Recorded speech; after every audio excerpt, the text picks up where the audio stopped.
na adwadifoɔ one more DVL ye no e 37 potemo nkran kopom ha sei no yebusa wo mo se Kuro Mu Te Sen wokyeremu ase de enwuma na afekora no niema bo ne hyentuade bo kosoro no wakyere wo hodwen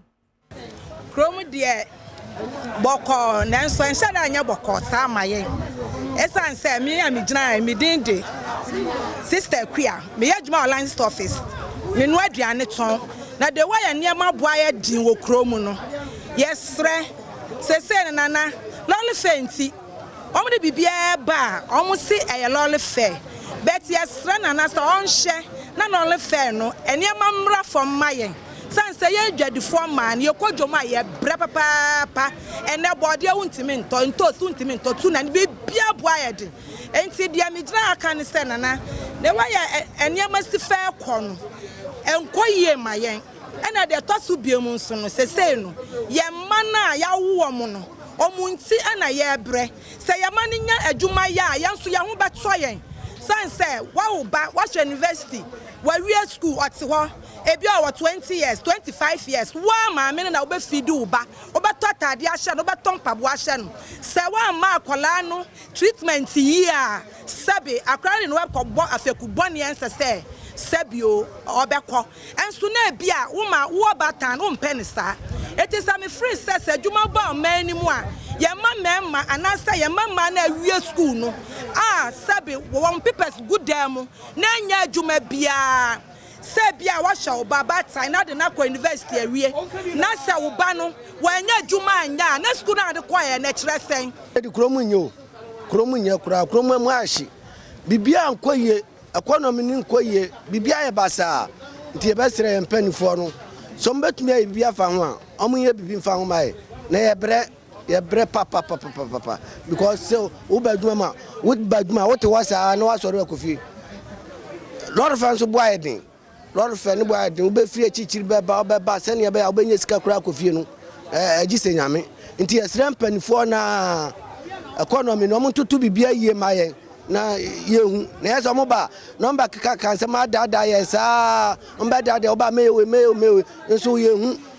NDC ni MPP yehu no mo ye Kuro mu de anya bete kura o Kuro mu aye hye wusu ade no kura o yesu yimi se metompia water metoboto water wusu nsu no kura won fra wo sika ni Kurom anti ya srese mu wa sika ni kita won se mo momode ya na mo fa sika mbra Kurom na Kurom nya hye na Kurom nya de wusunsu ni kura yento wusun aduan yesu wosa na watam ko ese Kurom de aye show anti yesre nwa skakra wo maska mra Kurom mayen na yensu ya ebi ni ye ho na ebi mra ye ho yesre ma na Kurom de ese aye show ye bre papa enyama bu aye den yese ye fa ha ye hu ya no emu aye din ama ye nti yesre mpanyenfo ane wo won se ebi wo won sem se yesre won Wamanyama ne ebo embra fam mayen na yenso yentumi nya bi nto yen hiafo te se yen se ye hiafo kora ye ni bi kora yesra won so wamanyama ne bo embra fam mayen school fees bu aye den ye mantumi nko school yentumi ntua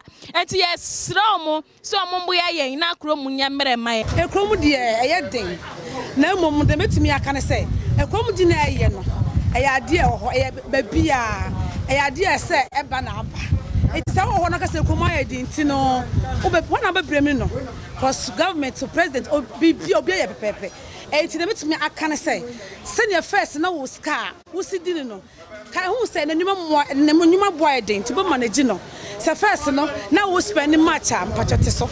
na hu ha wo be special nyoma because now nyoma no cost why dey so wonte da na ba bia ye den na me hu se president be ma na because one day obesan nyoma sanete eti wankasa na ba hwe abra hu se wiase se na ekono obetu nyoma yie Kuro mu aye hyepa nka first ni Kuro mu aye hyepa nka ye first na nka enema eye yie no anase enema ye kama no nka ye ba adwuma se ya te say embossment this ye twa plate na ade nti no nka first ni yetimi twa be 60 place but si am over 10 kura na abo top 10 krana abo we betima aba from anopa base 6 to 6 na play 10 na watcha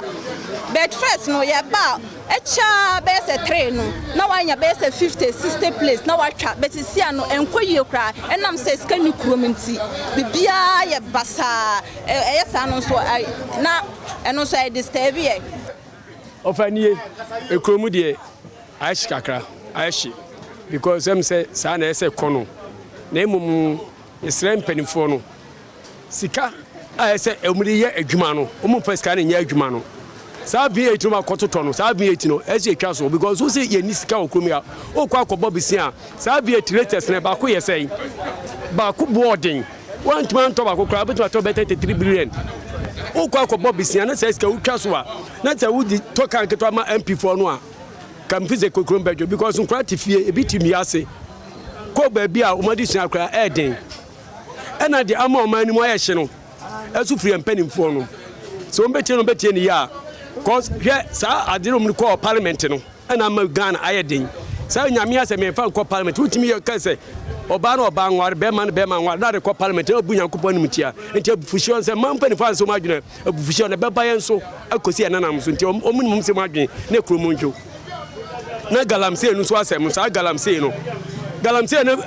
danado on kan kire na mpinifo se mpifo ye bone on twena so no onya se o declare se we nya bone so when ya because ejina